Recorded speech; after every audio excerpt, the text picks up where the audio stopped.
Hi friends, നമസ്കാരം. ഞാൻ Jins Kuriakose, Kanjirapuzha saint Thomas ഐറ്റിയിലെ MMB ഇൻസ്ട്രക്ടറാണ്. ഇന്ന് നമ്മൾ ഡിസ്കസ് ചെയ്യാൻ പോകുന്ന ടോപ്പിക്കാണ് engine lubricating system. Internal combustion എഞ്ചിനുകളിലെ ലൂബ്രിക്കേറ്റിംഗ് സിസ്റ്റത്തെ പറ്റിയാണ് നമ്മൾ ഡിസ്കസ് ചെയ്യാൻ പോകുന്നത്. The process of using lubricant to reduce friction between two moving parts is called as lubrication. Lubricant ഉപയോഗിച്ച് രണ്ട് മൂവിംഗ് കോമ്പണന്റുകൾക്കിടയിലെ ഫ്രിക്ഷൻ കുറയ്ക്കുന്നതിനെയാണ് നമ്മൾ ലൂബ്രിക്കേഷൻ എന്ന് പറയുന്നത്.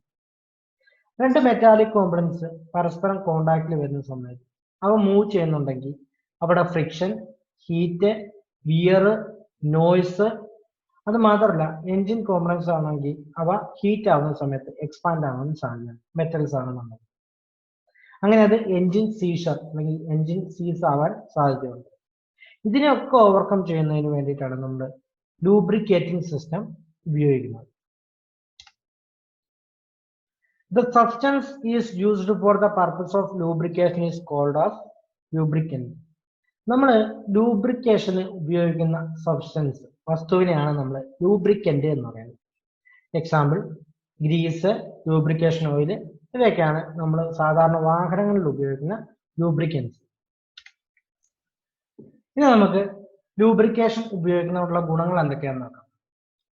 Reduces the friction between moving parts. Moving പാർട്ടുകൾക്കിടയിലെ ഫ്രിക്ഷൻ റെഡ്യൂസ് ചെയ്യാൻ സഹായിക്കുന്നു.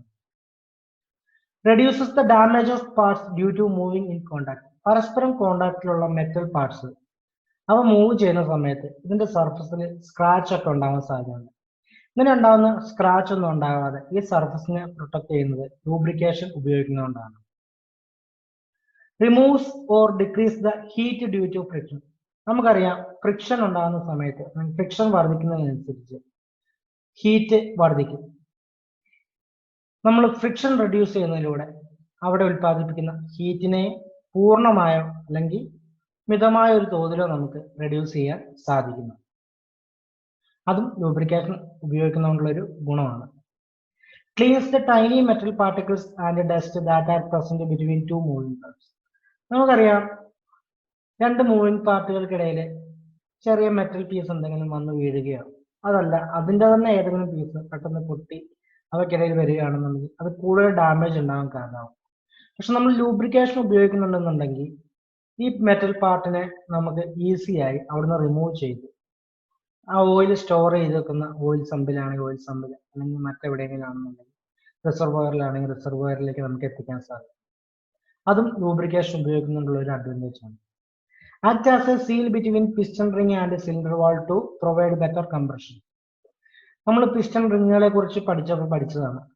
പിസ്റ്റൺ റിങ്ങിന്റെയും സിലിണ്ടർ വാളിന്റെ ഇടയിൽ ഒരു തിൻ ഫിലിം വാളായിട്ട് ലൂബ്രിക്കേറ്റിംഗ് ഓയിൽ നിൽക്കുന്നുണ്ടെന്ന്. അതിലൂടെ നമുക്ക് ബെറ്റർ കംപ്രഷൻ, അതായത് എയർഫ്യൂൽ മിക്സറിന്റെ ബെറ്റർ കംപ്രഷൻ സാധ്യമാണ്. അതും നമ്മൾ ലൂബ്രിക്കേറ്റിംഗ് ചെയ്യുന്നത് കൊണ്ടുള്ള ഒരു അഡ്വാൻറ്റേജ് ആണ്. Reduces the vibration and makes the parts of the engine to function silently. നമുക്കറിയാം ലൂബ്രിക്കേഷൻ ഉപയോഗിക്കുന്നതിലൂടെ എൻജിൻ പാർട്സുകൾക്കിടയിലെ വൈബ്രേഷൻ കുറയ്ക്കാനും അത് മാത്രമല്ല മെറ്റൽ പാർട്ടുകൾ പരസ്പരം കോണ്ടാക്റ്റിൽ വരുമ്പോൾ ഉണ്ടാകുന്ന നോയ്സിനെ റെഡ്യൂസ് ചെയ്യാനും സാധിക്കുന്നു. Prevents rusting. റസ്റ്റ് എന്ന് പറഞ്ഞാൽ തുരുമ്പെടുക്കാതെ പ്രൊട്ടക്ട് ചെയ്യുന്ന സർഫസിനെ. Helps in increasing the life time of engine components. Lubrication ഉപയോഗിക്കുന്നതിലൂടെ അവയ്ക്ക് സ്ക്രാച്ചസും ഡാമേജസും ഒന്നും ഇല്ലാതെ ഹീറ്റ് വന്ന് എക്സ്പാൻഡ് ആവാതെ ഈ സർഫസിനെ പ്രൊട്ടക്ട് ചെയ്യുന്നതുകൊണ്ട്, ഈ മെറ്റൽസിനെ പ്രൊട്ടക്ട് ചെയ്യുന്നതുകൊണ്ട് എൻജിന്റെ ഓവറോൾ ലൈഫ് ടൈം വർദ്ധിപ്പിക്കാനും സാധിക്കും. ഇതൊക്കെയാണ് നമുക്കൊരു എൻജിനിൽ ലൂബ്രിക്കേഷൻ ഉപയോഗിക്കുന്നതുകൊണ്ടുള്ള ഗുണങ്ങൾ എന്ന് പറയുന്നത്. ഇനി നമ്മൾ നോക്കാൻ പോകുന്നത് പ്രോപ്പർട്ടീസ് ഓഫ് എ ലൂബ്രിക്കന്റ്. ഒരു ലൂബ്രിക്കന്റിന്, നമ്മൾ ലൂബ്രിക്കേറ്റ് ചെയ്യാൻ ഉപയോഗിക്കുന്ന സബ്സ്റ്റൻസിന് എന്തൊക്കെ പ്രോപ്പർട്ടീസ് ഉണ്ടായിരിക്കണം എന്ന് നോക്കാം. It should have viscosity to suit the operating condition. ഏതൊരു ഓപ്പറേറ്റിംഗ് കണ്ടീഷനിലും മാച്ചിങ് ആയുള്ള രീതിയിലായിരിക്കണം ലൂബ്രിക്കന്റിന്റെ വിസ്കോസിറ്റി എന്ന് പറയുന്നത്. The viscosity should remain the same in both hot and cold condition. Hot കണ്ടീഷനിലും കോൾഡ് കണ്ടീഷനിലും ലൂബ്രിക്കന്റിന്റെ വിസ്കോസിറ്റി സെയിം ആയിരിക്കണം. ഹോട്ട് കണ്ടീഷനിൽ വിസ്കോസിറ്റി കുറയാനോ കോൾഡ് കണ്ടീഷനിൽ വിസ്കോസിറ്റി കൂടാനോ പാടില്ല. Its boiling temperature should be high. Boiling temperature എന്ന് പറഞ്ഞാൽ തിളയ്ക്കാൻ ആവശ്യമായ ടെമ്പറേച്ചർ. നമുക്കറിയാം എഞ്ചിനകത്ത് ഒരുപാട് ടെമ്പറേച്ചർ ഉത്പാദിപ്പിക്കുന്നു. അതുമൂലം തന്നെ ലൂബ്രിക്കേറ്റിംഗ് ഓയിലിന്റെ ബോയിലിംഗ് ടെമ്പറേച്ചർ കുറവാണെന്നുണ്ടെങ്കിൽ ലൂബ്രിക്കേറ്റിംഗ് ഓയിലും ബോയിൽ ചെയ്യാൻ തുടങ്ങും, തിളയ്ക്കാൻ തുടങ്ങും. ഇതിലൂടെ നമുക്ക് പ്രോപ്പറായ ലൂബ്രിക്കേഷൻ സാധ്യമാകില്ല. ലൂബ്രിക്കേറ്റിംഗ് ഓയിൽ ഇവാപ്പറേറ്റ് ആയി പോകും. അത് മാത്രമല്ല എഞ്ചിനകത്ത് പ്രഷർ വർദ്ധിക്കും. ഇതൊക്കെ അവോയ്ഡ് ചെയ്യുന്നതിന് വേണ്ടിയിട്ട് ലൂബ്രിക്കേറ്റിംഗ് ഓയിലിന്റെ ബോയിലിംഗ് ടെമ്പറേച്ചർ എപ്പോഴും ഹൈ ആയിട്ട് വേണം നമ്മൾ സെലക്ട് ചെയ്യാൻ. It should be corrosion resistant. നമുക്കറിയാം വാഹനത്തിന്റെ ഭൂരിഭാഗം ഭാഗങ്ങളും മെറ്റൽ കൊണ്ട് നിർമ്മിച്ചാണ്. ഗിയർ ബോക്സ് ആയാലും ഡിഫറൻഷ്യൽ ആയാലും എഞ്ചിൻ ആയാലും എല്ലാത്തിലും മെറ്റൽസ് ആണ് നമ്മൾ ഉപയോഗിക്കുന്നത്. അതുകൊണ്ട് തന്നെ മെറ്റൽസിൽ കൊറോഷൻ ഉണ്ടാവാൻ സാധ്യതയുണ്ട്. അതുകൊണ്ട് നമ്മൾ ഉപയോഗിക്കുന്ന ലൂബ്രിക്കന്റ് എപ്പോഴും കൊറോഷനെ റെസിസ്റ്റ് ചെയ്യുന്നതായിരിക്കും, തടഞ്ഞു നിർത്തുന്നതായിരിക്കും. ഒരിക്കലും കൊറോഷന് കാരണമാവുന്ന ഒരു കോമ്പണന്റ് നമ്മൾ ഒരിക്കലും ലൂബ്രിക്കേറ്റ് ചെയ്യാൻ ഉപയോഗിക്കാൻ പാടില്ല. It should not develop foam. Foam എന്ന് പറഞ്ഞാൽ പത. നമുക്കറിയാം വാഹനം റൺ ചെയ്യുന്ന സമയത്ത് വാഹനത്തിൽ അലകൾ വെട്ടാറുണ്ട്. അങ്ങനെ അല വെട്ടുന്ന സമയത്ത് ഫോം പത ഉണ്ടാകാൻ സാധ്യത. അപ്പൊ നമ്മൾ ലൂബ്രിക്കേറ്റിംഗ് ചെയ്യാൻ വേണ്ടി ഉപയോഗിക്കുന്ന കണ്ടന്റ് അല്ലെങ്കിൽ ലൂബ്രിക്കന്റ് ആയിട്ട് ഉപയോഗിക്കുന്ന സബ്സ്റ്റൻസിന് ഒരിക്കലും ഫോം പത രൂപീകരിക്കുന്ന രീതിയിലുള്ള മെറ്റീരിയൽ ലൂബ്രിക്കന്റ് ആയിട്ട് സെലക്ട് ചെയ്യാൻ പാടില്ല. It should withstand critical operating pressure. ഏത് ഓപ്പറേറ്റിംഗ് പ്രഷറിലാണെങ്കിലും ഇത് നിലനിന്ന് പോകണം. പ്രഷർ വർദ്ധിക്കുന്നതനുസരിച്ച് എക്സ്പാൻഡ് ആവാനോ അല്ലെന്നുണ്ടെങ്കിൽ ഹീറ്റ് ആവാനോ പാടില്ല ലൂബ്രിക്കന്റ് ആയിട്ട് ഉപയോഗിക്കുന്ന കോമ്പണന്റ്. വിസ്കോസിറ്റി. വിസ്കോസിറ്റി എന്ന് പറഞ്ഞു കഴിഞ്ഞാൽ ഒരു ലിക്വിഡിന്റെ ഒഴുക്കിനെ റെസിസ്റ്റ് ചെയ്യാനുള്ള കഴിവിനെയാണ് നമ്മൾ വിസ്കോസിറ്റി എന്ന് പറയുന്നത്. റെസിസ്റ്റൻസ് ടു ഫ്ലോ ആണ് വിസ്കോസിറ്റി എന്ന് പറയുന്നത്. രണ്ട് കേസ് ഉണ്ടാവാം. വിസ്കോസിറ്റി കൂടാനും സാധ്യതയുണ്ട്, വിസ്കോസിറ്റി കുറയാനും സാധ്യതയുണ്ട്. വിസ്കോസിറ്റി കൂടിക്കഴിഞ്ഞു കഴിഞ്ഞാൽ ലിക്വിഡിന്റെ തിക്നെസ് കൂടുതലായിരിക്കും. അത് ഭയങ്കര കട്ടിയുള്ള ലിക്വിഡ് ആയിരിക്കും. നമ്മൾ പച്ചവെള്ളവും തേനും കമ്പയർ ചെയ്യണമെന്നുണ്ടെങ്കിൽ തേനിന്റെ വിസ്കോസിറ്റി കൂടുതലാണ്, പച്ചവെള്ളത്തിന് വിസ്കോസിറ്റി കുറവുമാണ്. പച്ചവെള്ളം ഈസി ആയിട്ട് ഒഴുകി പോകുന്നു, തേനാണെങ്കിൽ റെസിസ്റ്റ് ചെയ്ത് പതുക്കെ ഒഴുകി പോകുന്നു. ഒരു എക്സാമ്പിൾ പറഞ്ഞെന്ന് മാത്രം. അപ്പോൾ വിസ്കോസിറ്റി കൂടിക്കഴിഞ്ഞു കഴിഞ്ഞാൽ അത് എഞ്ചിന്റെ എല്ലാ പാർട്സിലും കറക്റ്റായിട്ട് ലൂബ്രിക്കേറ്റ് ചെയ്യാൻ എത്തിക്കൊള്ളണമെന്നില്ല. എക്സാമ്പിൾ പറയുകയാണെന്നുണ്ടെങ്കിൽ രണ്ട് ഗിയേഴ്സിന്റെ ഇടയ്ക്ക് അതിൻ്റെ ഉള്ളിലേക്ക് കടന്നു ചെല്ലാൻ ചിലപ്പോൾ കഴിഞ്ഞോളണമെന്നില്ല, വിസ്കോസിറ്റി കൂടുതലാണെന്നുണ്ടെങ്കിൽ. ഇനി വിസ്കോസിറ്റി കുറഞ്ഞു കഴിഞ്ഞു കഴിഞ്ഞാൽ ഇത് കറക്റ്റായിട്ട് നമുക്ക് കോമ്പണൻസിന്റെ ഇടയ്ക്ക് നിലനിൽക്കില്ല, പെട്ടെന്ന് തന്നെ അവിടുന്ന് ഒഴുകി പോരുകയും ചെയ്യും. അതുകൊണ്ട് ഒരിക്കലും വിസ്കോസിറ്റി കൂടാനും പാടില്ല, വിസ്കോസിറ്റി കുറയാനും പാടില്ല. വിസ്കോസിറ്റി കൂടിക്കഴിഞ്ഞു കഴിഞ്ഞാൽ ലൂബ്രിക്കേറ്റ് ചെയ്തത് പെട്ടെന്ന് തിരിച്ചു വരത്തില്ല ഒരു കാര്യം. മറ്റൊരു കാര്യം, എല്ലാ ടൈനി ചെറിയ ഗ്യാപ്പ് ഉള്ള സ്ഥലങ്ങളിലൊക്കെ കറക്റ്റായിട്ട് ലൂബ്രിക്കേറ്റ് ചെയ്യാൻ സാധിക്കുകയില്ല. ഈ വിസ്കോസിറ്റി കുറഞ്ഞു കഴിഞ്ഞാൽ ലൂബ്രിക്കേറ്റ് ചെയ്യുന്ന സ്ഥലത്ത് അത് നിലനിൽക്കില്ല, അത് അവിടുന്ന് പെട്ടെന്ന് തന്നെ ഒലിച്ചിറങ്ങി പോരും. അതുകൊണ്ട് വിസ്കോസിറ്റി കുറയാനും പാടില്ല, വിസ്കോസിറ്റി കൂടാനും പാടില്ല. അടുത്താണ് വൊളാറ്റിലിറ്റി. വൊളാറ്റിലിറ്റി എന്ന് പറഞ്ഞു കഴിഞ്ഞാൽ ഒരു ലിക്വിഡിന്റെ ഇവാപ്പറേറ്റ് ആവാനുള്ള കഴിവിനെയാണ് നമ്മൾ വൊളാറ്റിലിറ്റി എന്ന് പറയുന്നത്. നമുക്കറിയാം എഞ്ചിനകത്ത് ഒരുപാട് ടെമ്പറേച്ചർ ഉത്പാദിപ്പിക്കുന്നുണ്ട്. ഈ ഹൈ ടെമ്പറേച്ചറിൽ ലൂബ്രിക്കേറ്റിംഗ് ഓയിൽ ഒരിക്കലും ഇവാപ്പറേറ്റ് ആയി പോകാൻ പറ്റില്ല. അതുകൊണ്ട് തന്നെ ലൂബ്രിക്കേറ്റിംഗ് ഓയിൽ നമ്മൾ സെലക്ട് ചെയ്യുന്ന സമയത്ത് വൊളാറ്റിലിറ്റി വളരെ കുറഞ്ഞ ലിക്വിഡ് വേണം സെലക്ട് ചെയ്യാൻ. അതല്ലാന്നുണ്ടെങ്കിൽ ഇവ പെട്ടെന്ന് തന്നെ ബാഷ്പീകരിച്ച് പോകാനുള്ള സാധ്യതയുണ്ട്. അതുകൊണ്ട് വൊളാറ്റിലിറ്റി കുറഞ്ഞ ലിക്വിഡ് വേണം നമ്മൾ ലൂബ്രിക്കേഷന് വേണ്ടി സെലക്ട് ചെയ്യാൻ. എത്ര ഹൈ ആയിട്ടുള്ള ടെമ്പറേച്ചറിലും വൊളാറ്റിലിറ്റി വളരെ കുറവായിരിക്കണം, അതായത് ബാഷ്പീകരിച്ച് പോകാനുള്ള കഴിവ് വളരെ കുറവായിരിക്കണം ലൂബ്രിക്കേറ്റിംഗ് ഓയിലിന്. Flash point. ഫ്ലാഷ് പോയിന്റ് എന്ന് പറഞ്ഞു കഴിഞ്ഞാൽ ഒരു ലിക്വിഡ് അല്ലെങ്കിൽ നമ്മുടെ ലൂബ്രിക്കന്റ് ഇവാപ്പറേറ്റ് ആയിട്ട് അവയെ നമ്മളൊരു എക്സ്റ്റേണൽ സോഴ്സ് ഉപയോഗിച്ച് ഇഗ്നൈറ്റ് ചെയ്യാൻ, കത്തിക്കാൻ ശ്രമിക്കുകയാണെന്നുണ്ടെങ്കിൽ എത്ര ഡിഗ്രി ടെമ്പറേച്ചറിലാണോ ഇത് ബേൺ ആവുന്നത് ആ പോയിന്റിനെയാണ് നമ്മൾ ഫ്ലാഷ് പോയിന്റ് എന്ന് പറയുന്നത്. ഈ ഫ്ലാഷ് പോയിന്റും സെൽഫ് ഇഗ്നിഷൻ ടെമ്പറേച്ചറും ചിലപ്പോൾ നമുക്ക് തെറ്റിപ്പോകാൻ സാധ്യതയുണ്ട്. ഫ്ലാഷ് പോയിന്റ് എന്ന് പറഞ്ഞു കഴിഞ്ഞാൽ നമ്മളൊരു എക്സ്റ്റേണൽ സോഴ്സ് ഉപയോഗിച്ചാണ് ബേൺ ചെയ്യാൻ ശ്രമിക്കുന്നത്. പക്ഷെ സെൽഫ് ഇഗ്നിഷൻ ടെമ്പറേച്ചർ എന്ന് പറഞ്ഞു കഴിഞ്ഞാൽ സ്വന്തമായി കത്താൻ ഉള്ള ശേഷിയാണ്.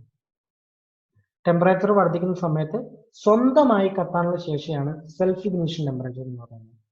ഫ്ലാഷ് പോയിന്റ് എന്ന് പറഞ്ഞു കഴിഞ്ഞാൽ ഇത് വാതക രൂപത്തിലായതിനു ശേഷം നമ്മളൊരു എക്സ്റ്റേണൽ സോഴ്സ് ഉപയോഗിച്ച് ഇതിനെ ബേൺ ചെയ്യാൻ ശ്രമിക്കുകയാണ്. അപ്പോ അത് എത്ര ടെമ്പറേച്ചറിലാണോ ബേൺ ആവാൻ ശ്രമിക്കുന്നത് ആ പോയിന്റ് ഓഫ് ടെമ്പറേച്ചറിനെയാണ് നമ്മൾ ഫ്ലാഷ് പോയിന്റ് എന്ന് പറയുന്നത്. അപ്പോ ഒരു ലൂബ്രിക്കേറ്റിംഗ് ഓയിലിന്റെ അല്ലെങ്കിൽ ലൂബ്രിക്കന്റിന്റെ ഫ്ലാഷ് പോയിന്റ് എന്ന് പറയുന്നത് ഹൈ ആയിരിക്കണം. ഹൈ ടെമ്പറേച്ചറിൽ ഇത് ബേൺ ആവാൻ പാടുള്ളൂ. ബേൺ ആവാൻ പാടില്ല ഒരിക്കലും. അഥവാ ബേൺ ആവുകയാണെന്നുണ്ടെങ്കിൽ വെരി ഹൈ ടെമ്പറേച്ചറിൽ ബേൺ ആവാൻ പാടുള്ളൂ. കാരണം നമ്മൾ എഞ്ചിനിൽ ഒരുപാട് ഹീറ്റ് ഉത്പാദിപ്പിക്കുന്നുണ്ട്. ഇതിന്റെ ഫ്ലാഷ് പോയിന്റ് കുറവാണെന്നുണ്ടെങ്കിൽ ഇത് പെട്ടെന്ന് തന്നെ കത്തിപ്പോവാൻ ഇഗ്നൈറ്റ് ആവാൻ സാധ്യതയുണ്ട്. ഇത് അവോയ്ഡ് ചെയ്യുന്നതിന് വേണ്ടിയിട്ട് ഫ്ലാഷ് പോയിന്റ് ഹയർ ആയിരിക്കണം ലൂബ്രിക്കേറ്റിംഗ് ഓയിലിന്റെ. അടുത്തതാണ് ഫയർ പോയിന്റ്.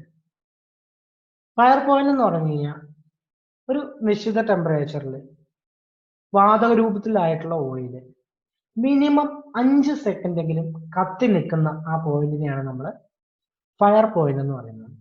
അപ്പൊ നമ്മളൊരു എക്സ്റ്റേണൽ സോഴ്സ് ഉപയോഗിച്ച് വാതക രൂപത്തിലായിട്ടുള്ള ലൂബ്രിക്കേറ്റിംഗ് ഓയിലിനെ കത്തിക്കാൻ ശ്രമിക്കുമ്പോൾ മിനിമം ഒരു 5 സെക്കൻഡെങ്കിലും കത്തി നിൽക്കാനുള്ള ആ ടെമ്പറേച്ചറിനെയാണ് നമ്മൾ പറയുന്നത് ഫയർ പോയിന്റ് എന്ന് പറയുന്നത്. ഫ്ലാഷ് പോയിന്റ് എന്ന് പറയുന്നത് നമ്മൾ എക്സ്റ്റേണൽ സോഴ്സ് ഉപയോഗിച്ച് ബേൺ ചെയ്യാൻ ശ്രമിക്കുന്നു. ഇനിഷ്യൽ ഫസ്റ്റ് ഫ്ലാഷ് ചെയ്യുന്ന ഫസ്റ്റ് ബേൺ ചെയ്യുന്ന ആ പോയിന്റിനാണ് നമ്മൾ പറയുന്നത് ഫ്ലാഷ് പോയിന്റ് എന്ന് പറയുന്നത്. ഫയർ പോയിന്റ് എന്ന് പറയുന്നത് ഒരു 5 സെക്കൻഡെങ്കിലും മിനിമം ഇത് കത്തി നിൽക്കണം. ആ പോയിന്റ് ഓഫ് ടെമ്പറേച്ചറിനാണ് നമ്മൾ പറയുന്നത് ഫയർ പോയിന്റ് എന്ന് പറയുന്നത്. സാധാരണ ഫ്ലാഷ് പോയിന്റിനേക്കാൾ 100 മുതൽ 200 ഡിഗ്രി വരെ ടെമ്പറേച്ചർ അധികമായിരിക്കും ഫയർ പോയിന്റിന്. ഫ്ലാഷ് പോയിന്റിനേക്കാൾ 100 മുതൽ 200 ഡിഗ്രി വരെ ടെമ്പറേച്ചർ അധികമായിരിക്കും ഫയർ പോയിന്റ് എന്ന് പറയുന്നത്. ഇപ്പൊ ഫ്ലാഷ് ചെയ്ത് കഴിഞ്ഞാലും ഏകദേശം 200 ഡിഗ്രി വരെ വർദ്ധിച്ചാലേ ഇത് ഫയർ ആവാൻ തുടങ്ങുള്ളൂ. 5 സെക്കൻഡെങ്കിലും കത്തി നിൽക്കത്തുള്ളൂ. അപ്പോൾ ഫയർ പോയിന്റും ഫ്ലാഷ് പോയിന്റും എപ്പോഴും ഹയർ ആയിരിക്കണം ലൂബ്രിക്കേറ്റിംഗ് ഓയിലുകൾക്ക്. അത് എഞ്ചിനിൽ ഇവാപ്പറേറ്റ് ആയി ബേൺ ആവാൻ സാധ്യത വളരെ കുറയ്ക്കുന്നു.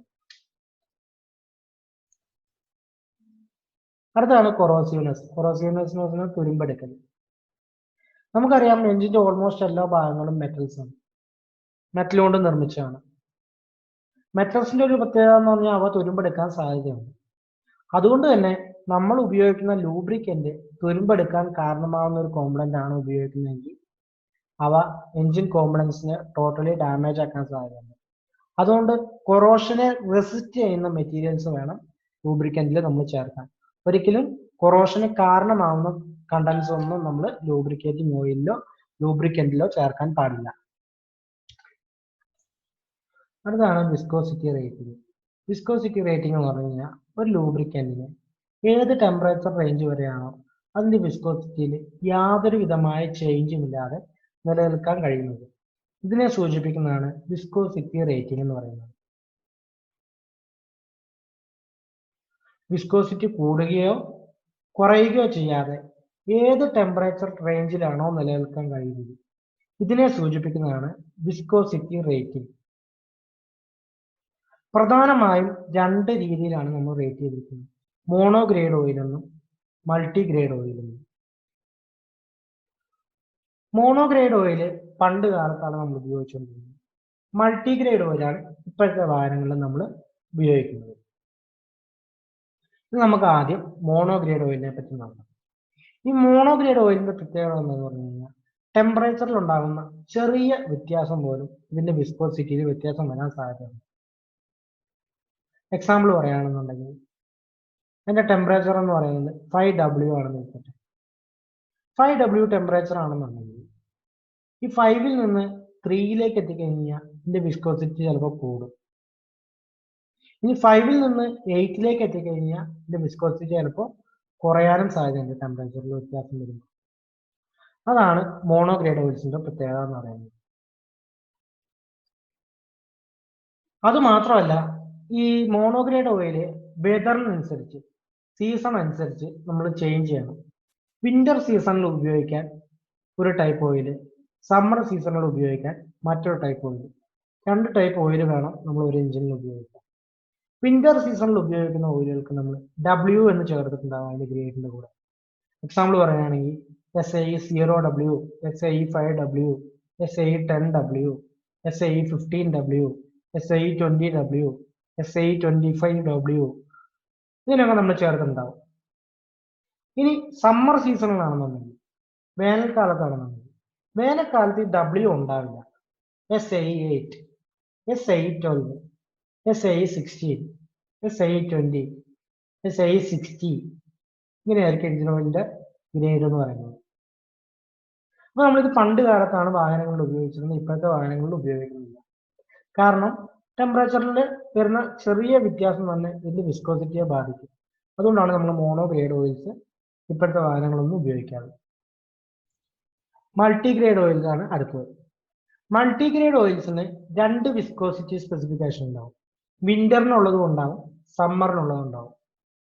എക്സാമ്പിൾ പറയുകയാണെന്നുണ്ടെങ്കിൽ 10W30. 10W എന്ന് പറയുന്നത് വിന്ററിനുള്ളതാണ്, 30 എന്ന് പറയുന്നത് സമ്മറിനുള്ളതാണ്. ഇതാണ് മൾട്ടി ഗ്രേഡ് ഓയിൽ എന്ന് പറയുന്നത്. ഇതിൽ രണ്ട് വിസ്കോസിറ്റി സ്പെസിഫിക്കേഷൻ ഉണ്ടാവും. ഇപ്പോഴത്തെ വാഹനങ്ങളിലൊക്കെ നമ്മൾ ഉപയോഗിക്കുന്നത് മൾട്ടി ഗ്രേഡ് ഓയിൽസ് ആണ്. അതിന്റെ കാരണം എന്താണെന്ന് വെച്ച് കഴിഞ്ഞാൽ നമുക്ക് വിന്റർ സീസണിൽ ഉപയോഗിക്കാം, സമ്മർ സീസണിൽ ഉപയോഗിക്കാം. അതുകൊണ്ടാണ് നമ്മൾ ഇപ്പോഴത്തെ വാഹനങ്ങളിലൊക്കെ മൾട്ടി ഗ്രേഡഡ് ഓയിൽ ഉപയോഗിക്കുന്നത്. ഒരു എക്സാമ്പിൾ നമുക്ക് പറയാം, 10W30 നമ്മൾ എടുത്തു. അതിന് താങ്ങാവുന്ന ലോവസ്റ്റ് ടെമ്പറേച്ചർ എന്ന് പറയുന്നത്, വിന്റർ ടെമ്പറേച്ചർ എന്ന് പറയുന്നത് 10 ഡിഗ്രി ആയിരിക്കും.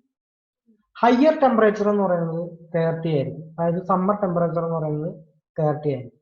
അതാണ് 10W30 എന്ന് പറയുന്നത്. അതേപോലെ ഇപ്പൊ 20W40 ആണെന്ന് വെച്ചു. 20W എന്ന് പറഞ്ഞാൽ 20W എന്ന് പറയുന്നത് വിന്ററിൽ താങ്ങാനുള്ള ടെമ്പറേച്ചർ, 40 എന്ന് പറയുന്നത് സമ്മറിൽ താങ്ങാനുള്ള ടെമ്പറേച്ചർ. അതാണ് അതിന്റെ രണ്ട് വിസ്കോസിറ്റി സ്പെസിഫിക്കേഷൻ എന്ന് പറയുന്നത്. രണ്ടും വിസ്കോസിറ്റി സ്പെസിഫിക്കേഷൻ ഉള്ള ഓയിലുകളെയാണ് നമ്മൾ മൾട്ടി ഗ്രേഡ് ഓയിൽസ് എന്ന് പറയുന്നത്. ഇപ്പോഴത്തെ വാഹനങ്ങളിലൊക്കെ നമ്മൾ അതാണ് ഉപയോഗിക്കുന്നത്. അടുത്താണ് ഓയിൽ അഡിറ്റീവ്സ്. നമുക്കറിയാം ലൂബ്രിക്കേറ്റിംഗ് ഓയിലിന് ഒരുപാട് പ്രോപ്പർട്ടീസ് ആവശ്യമുണ്ട്. നമ്മൾ നേരത്തെ പറഞ്ഞതാണ് കൊറോഷൻ റെസിസ്റ്റൻസ്, അതുപോലെ ഫോം ഉണ്ടാകാൻ പാടില്ല, ഇതൊക്കെ നമ്മൾ പറഞ്ഞതാണ്. അപ്പൊ നമ്മൾ റിഫൈൻ ചെയ്തെടുക്കുന്ന സമയത്ത് ഈ ഓയിലിന് യാതൊരു വിധമായ പ്രോപ്പർട്ടീസും ഉണ്ടാവില്ല. ഇതൊക്കെ നമ്മൾ അഡിറ്റീവ്സ് ഇത് ആഡ് ചെയ്യുന്നതിലൂടെയാണ് ഈ പ്രോപ്പർട്ടീസ് ഒക്കെ കൈവരിക്കുന്നത്.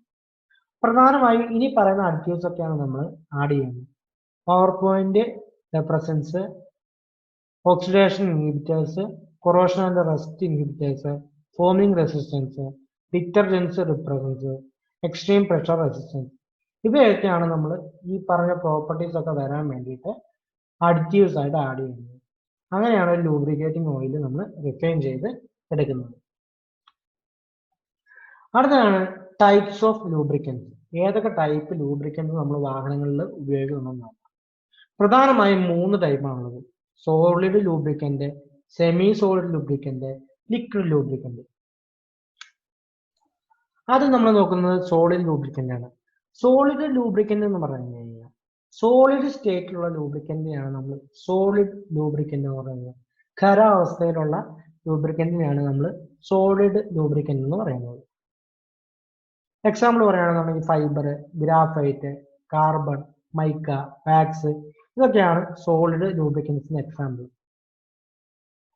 സാധാരണ നമ്മൾ സോളിഡ് ലൂബ്രിക്കൻസ് അധികം ഉപയോഗിക്കാറില്ല.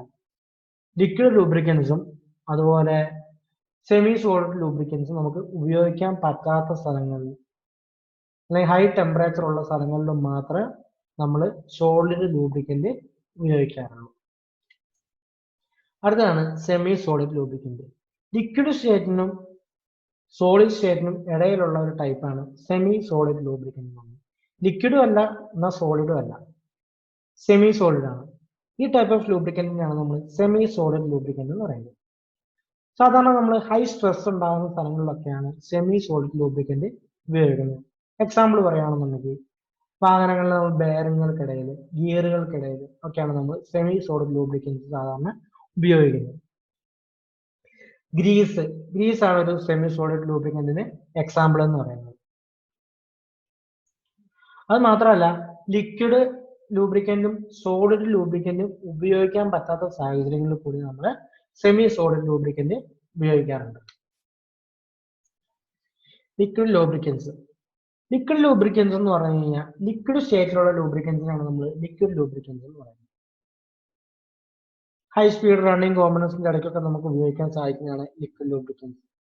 ഇവിടെ പ്രത്യേകത എന്താ പറഞ്ഞു കഴിഞ്ഞാൽ ടെമ്പറേച്ചറിനെ അതുപോലെ തന്നെ ഫ്രിക്ഷനും റെഡ്യൂസ് ചെയ്യാൻ സാധിക്കും. മൂവിങ് കോമ്പണൻസിനിടയിൽ ഒരു തിൻ ലെയർ ആയിട്ട് ലിക്വിഡ് ലൂബ്രിക്കൻസ് ആക്ട് ചെയ്യുകയും ഒരു സ്മൂത്ത് ആയിട്ടുള്ള റണ്ണിങ്ങിന് നമ്മളെ സഹായിക്കുകയും ചെയ്യും, എഞ്ചിനെ സഹായിക്കുകയും ചെയ്യും. പ്രധാനമായും 3 ടൈപ്പ് ലിക്വിഡ് ലൂബ്രിക്കൻസ് ഉള്ളത്: animal oils, vegetable oils, mineral oils. ഇതിൽ മിനറൽ ഓയിൽ മാത്രമാണ് നമ്മൾ വാഹനങ്ങളിൽ ഉപയോഗിക്കുന്നത്. അടുത്താണ് മിനറൽ ഓയിൽസ്. മിനറൽ ഓയിൽസ് ആണ് നമ്മൾ വാഹനങ്ങളിൽ ഉപയോഗിക്കുന്നത്. പെട്രോളിയത്തിൽ നിന്ന് റിഫൈനിങ് പ്രോസസ്സിലൂടെയാണ് നമ്മൾ മിനറൽ ഓയിൽസ് വേർതിരിച്ചെടുക്കുന്നത്.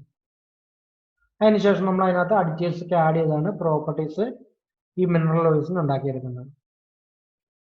ഈ മിനറൽ ഓയിൽസിന്റെ പ്രത്യേകത എന്താണെന്ന് പറഞ്ഞു കഴിഞ്ഞാൽ ഏത് ടെമ്പറേച്ചർ കണ്ടീഷനിലും ഇവയുടെ വിസ്കോസിറ്റിയോ അല്ലെങ്കിൽ മറ്റു പ്രോപ്പർട്ടീസിലോ ചേഞ്ച് വരത്തില്ല. ഹൈ ടെമ്പറേച്ചർ ആണെങ്കിലും ലോ ടെമ്പറേച്ചർ ആണെങ്കിലും ഇതിന്റെ പ്രോപ്പർട്ടീസ് ഒന്നും മാറ്റം വരുത്തില്ല. അത് മാത്രമല്ല, വാട്ടറിൽ അലിഞ്ഞു ചേരത്തില്ല, ആസിഡ് ഫ്രീ ആണ്, അതുപോലെ കൊറോഷൻ ഫ്രീ ആണ്. ഈ അഡ്വാൻറ്റേജ് ഒക്കെ ഉള്ളത് കൊണ്ടാണ് നമ്മൾ മിനറൽ ഓയിൽസ് സാധാരണ ഓട്ടോമൊബൈൽസിൽ വാഹനങ്ങളിൽ ഉപയോഗിക്കാൻ കാരണം, ലൂബ്രിക്കേഷന് വേണ്ടിയിട്ട്. ഇത് നമ്മൾ നോക്കുന്നത് important components of lubrication system ആണ്.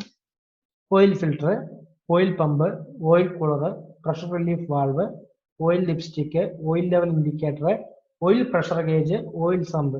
ഇതൊക്കെയാണ് ലൂബ്രിക്കേഷൻ സിസ്റ്റത്തിന്റെ പ്രധാനപ്പെട്ട ഭാഗങ്ങൾ എന്ന് പറയുന്നത്.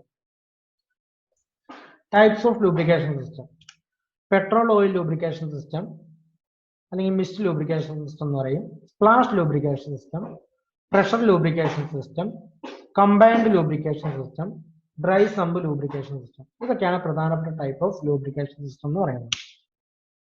അപ്പൊ നമ്മൾ ഇന്നത്തെ ക്ലാസ്സിൽ ലൂബ്രിക്കേഷൻ സിസ്റ്റത്തിന്റെ ആദ്യ ഭാഗമാണ് നോക്കിയത്. ലൂബ്രിക്കേറ്റിംഗ് ഓയിലിനെ കുറിച്ചും അതുപോലെ ഇമ്പോർട്ടന്റ് കോമ്പണൻസിന്റെ പേരും മാത്രം നോക്കാം. ഇനി വരുന്ന ക്ലാസ്സിൽ നമ്മൾ ടൈപ്സ് ഓഫ് ലൂബ്രിക്കേഷൻ സിസ്റ്റം അതുപോലെ ലൂബ്രിക്കേഷൻ സിസ്റ്റത്തിന്റെ ഇമ്പോർട്ടന്റ് കോമ്പണൻസിനെ കുറിച്ചും നോക്കാം. എന്തെങ്കിലും സംശയം ഉണ്ടെങ്കിൽ ചോദിക്കാൻ മറക്കണ്ട. അപ്പൊ വീണ്ടും കാണും വരെ താങ്ക് യു.